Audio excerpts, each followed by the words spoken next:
Not gonna lie, the Clippers are low key cooking this offseason. All right. I wanted to make a video before, or at least like talk about it a little bit, but I didn't. And then the Norman Powell John Collins trade happened, and I had to say something about it because literally this whole entire offseason I've been saying we need a four. We need an athletic four who could shoot and rebound. Because in that Nuggets series, our downfall was we were giving up way too many second chance points and we were soft on the glass. Aaron Gordon is not soft. He's going to go out there and be a dog every single night. And I love Kawhi Leonard. Don't get me wrong. But at this point in Kawhi Leonard's career, he don't want to be banging with the Aaron Gordons. He want to play some wing defense, score the ball, and do what he got to do. He don't want to overexert himself, and I get it. So us getting John Collins is a big upgrade. But I don't want to say that and trash Norman Powell because I appreciate everything Norman Powell did for us as a franchise because that boy was balling, respectfully. Like this season, he had a breakout year and he was playing his ass off. And for me to sit here and act like he's not nice would be dumb because he absolutely is nice. But I don't know if he fits into the role or the needs we have. I was so sick and tired of seeing those 3-guard lineups. Norman Powell and Chris Dunn just shouldn't share the court together. Like, I understand the advanced numbers, it made sense, yada, yada, yada. But in my eyes, it's too small. Like, Norman Powell's like 6'3", Chris Dunn's like 6'3", 6'4", around that height. And Chris Dunn is already... I mean, he shot the ball pretty well for what I needed from him.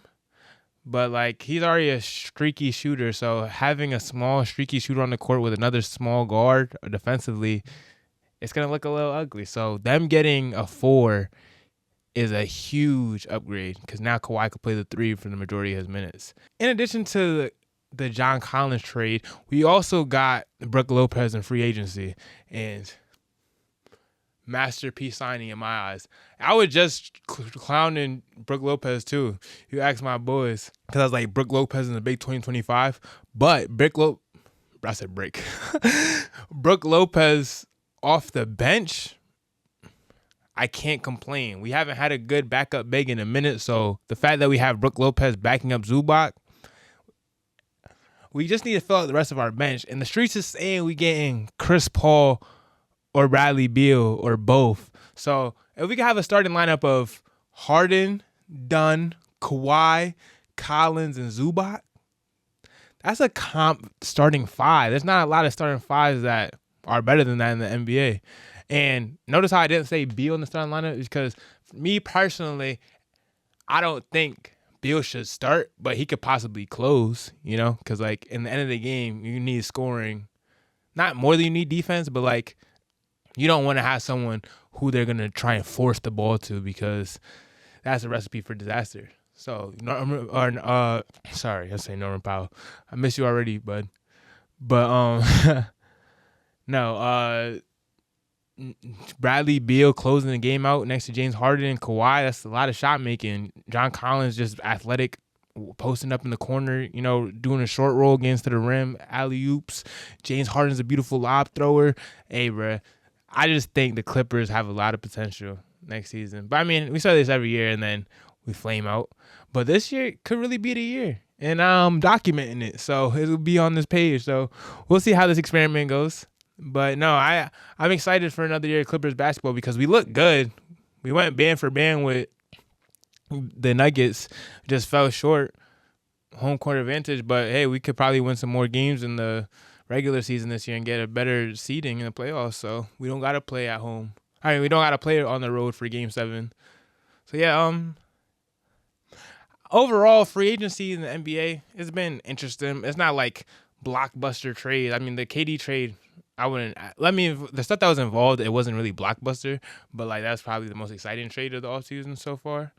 Even though that was on Game 7 of the NBA Finals, which is wild that we're trading Kevin Durant during the playoffs. But I mean, technically speaking, it was the offseason for those teams. So I mean, I guess. But I don't know, that was a little wacky. But yeah, a lot of teams are just retooling and trying to make themselves marginally better around the edges instead of going for the big splash, which makes sense. Also, I'm not a Hawks fan. Clippers, Shout out the Clippers. But I do like Trae Young's game. And the Hawks, they could be a sleeper in the East, to be honest. Because if Porzingis could play at even 70% of what he's capable of, you give Trae Young that kind of spacing, rim protection, and a lob threat. Like, okay, I won't say lob threat because I don't know how sturdy Porzingis' knees are. But he's a rim protector and he can stretch the floor. Trae Young hasn't played with a stretch big in his career yet, and he's already averaging what? How many assists a game? Like, I think he averaged 11.6 assists a game last season. Hold on, 11.6. So yeah, I can only imagine what that looks like next to a stretch big. But there's a lot of NBA basketball to look forward to next season. If you guys want me to cover any of the topics or you want to give me your opinions on what the Clippers are or what your favorite team is even doing this offseason, let me know in the comments below. But it's LD. I'm signing out. Peace.